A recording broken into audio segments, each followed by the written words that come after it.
One of the activities of the pandemic for me has been to catch up on television shows that I wanted to watch but didn't get around to. One of the shows I particularly have been enjoying has been, it's a documentary called The Last Dance, and it's about the Chicago Bulls during the end of their second 3-season championships in a row. I can't remember what you call that, but anyway, during the end of their amazing run of champions. Now, the main figure, of course, in the Chicago Bulls basketball team was Michael Jordan, and a lot of the documentary centers on Jordan, and that's interesting.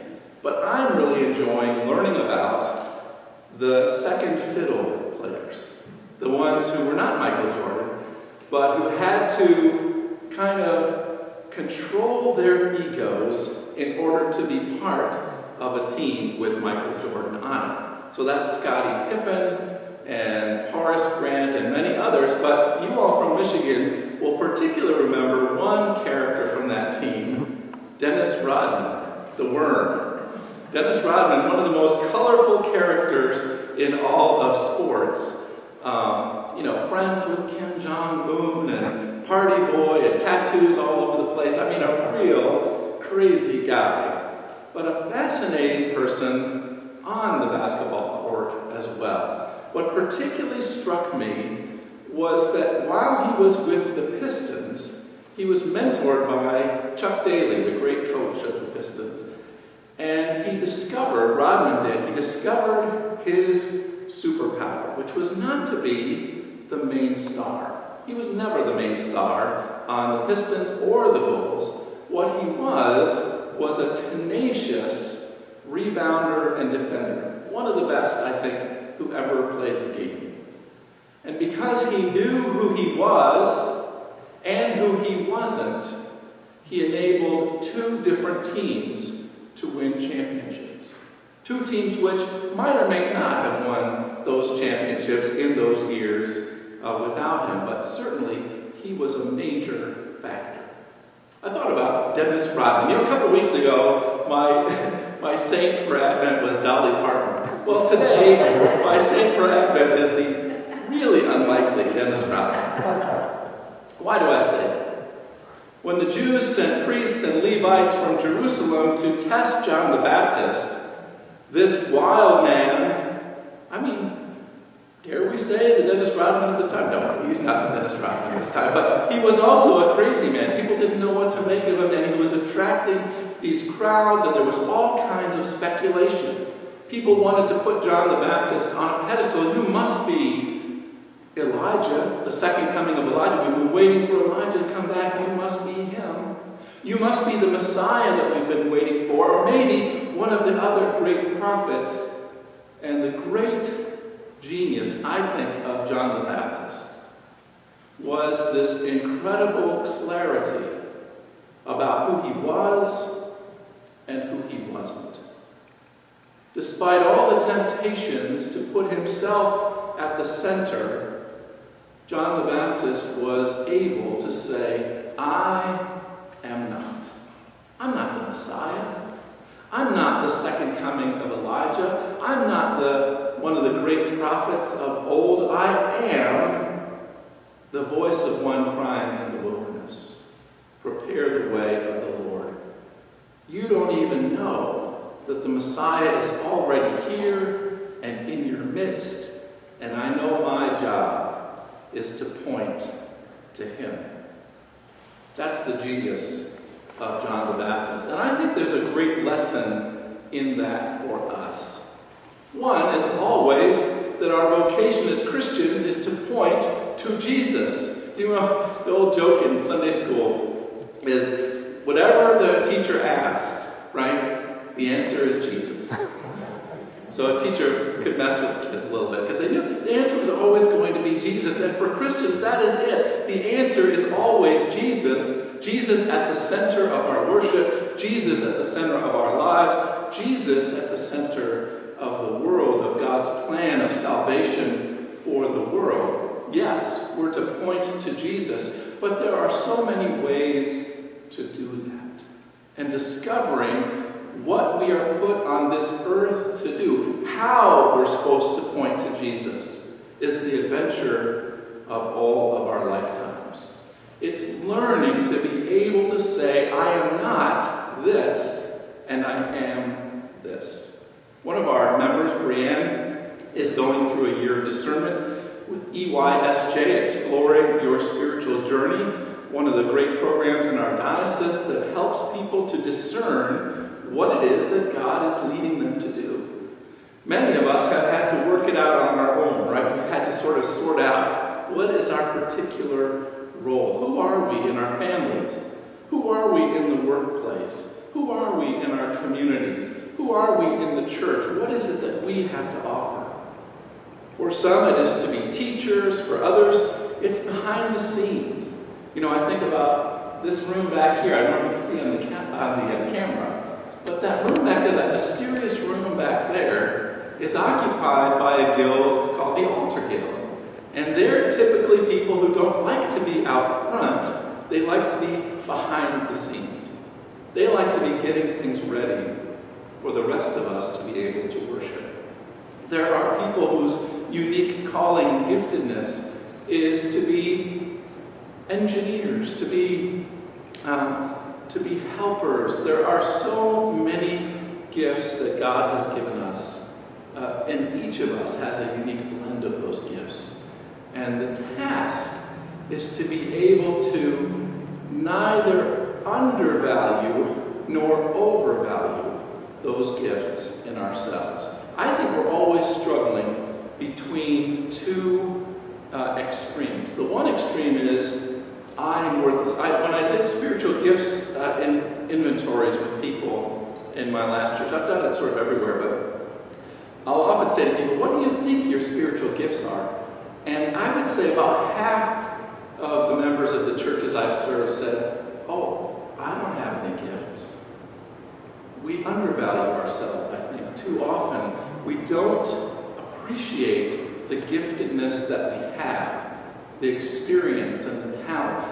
When I was a curate in a parish, and I was preparing to leave and to become priest in my own church for the first time, I had this wonderful Bible study group which had really grown and had this kind of great energy, and I thought, I don't want to see this Bible study group just, end.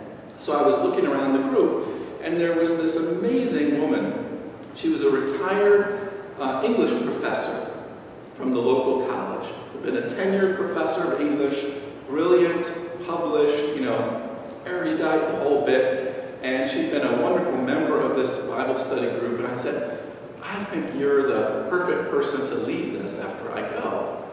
And she said, oh, I couldn't possibly lead the Bible study. I'm not an expert. And I thought, if you as a tenured English professor who's been a lifelong Christian and part of this church and part of this Bible study for years, if you feel so ungifted, we have done something terribly wrong. So I think we have to really dig deep and appreciate and understand the gifts that we have. And often it's other people who can help us to see those. We aren't very clear-eyed about ourselves. We need to have trusted friends who can reflect back to us what those gifts and skills are. The other extreme is to value ourselves too highly. I think there's a kind of psychological neediness in many of us that requires us to either be the worst in the world or the best. When my kids were trying to learn various things and starting out, they wanted to be perfect or they didn't want to do it, right? If I can't be perfect, then it's forget it. How many people don't sing because they were told at one point or another that they weren't good at it? Well, I'm here to tell you, God does not care if you are good at it. The very best things that you can do in your life are often things that other people don't think you're very good at. I love running and riding my bicycle, and I am terrible at both of those things. But they give me tremendous pleasure.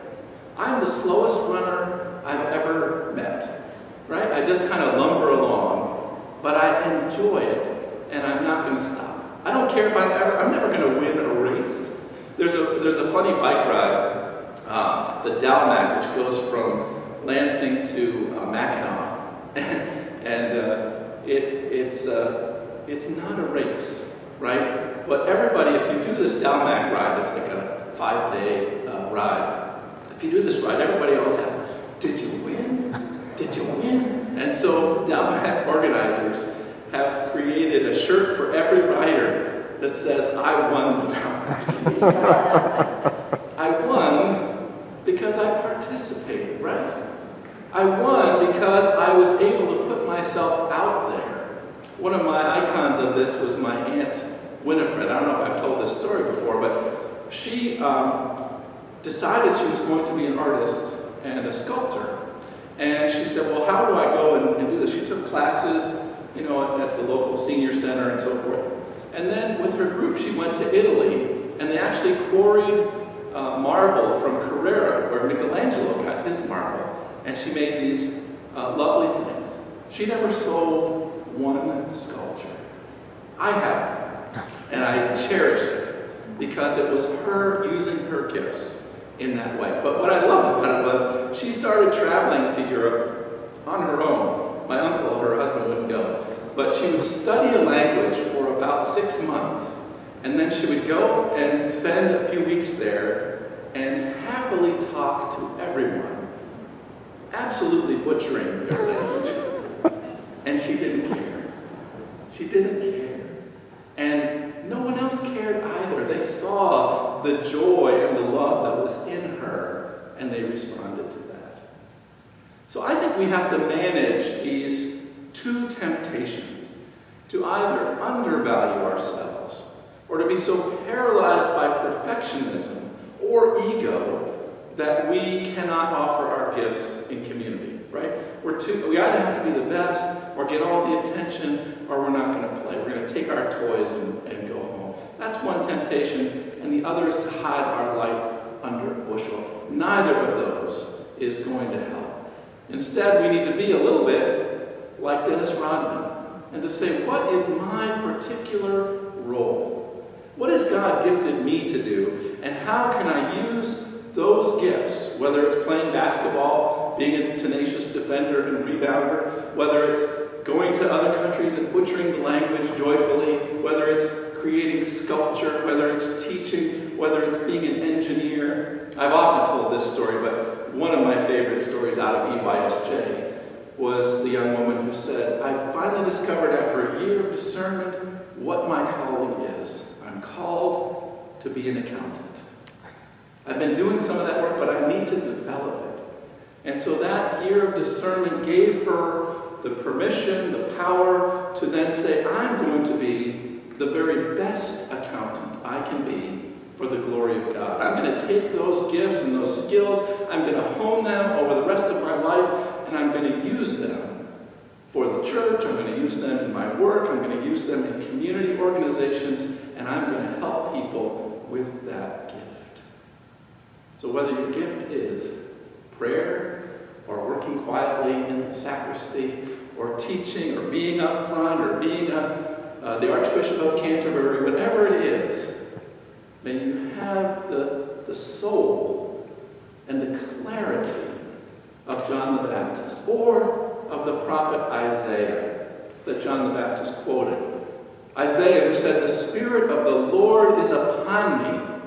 Right? The Spirit of the Lord is upon me, and He has anointed me to preach good news and to bring about God's dream for a world of peace and justice and plenty. Each of us is a recipient of the Spirit of God with unique gifts and talents and skills that God desires, pleads with us to use without self-consciousness, without shame, without ego, for the building up of God's kingdom. May we be participants with joy and freedom and courage in that work this Advent.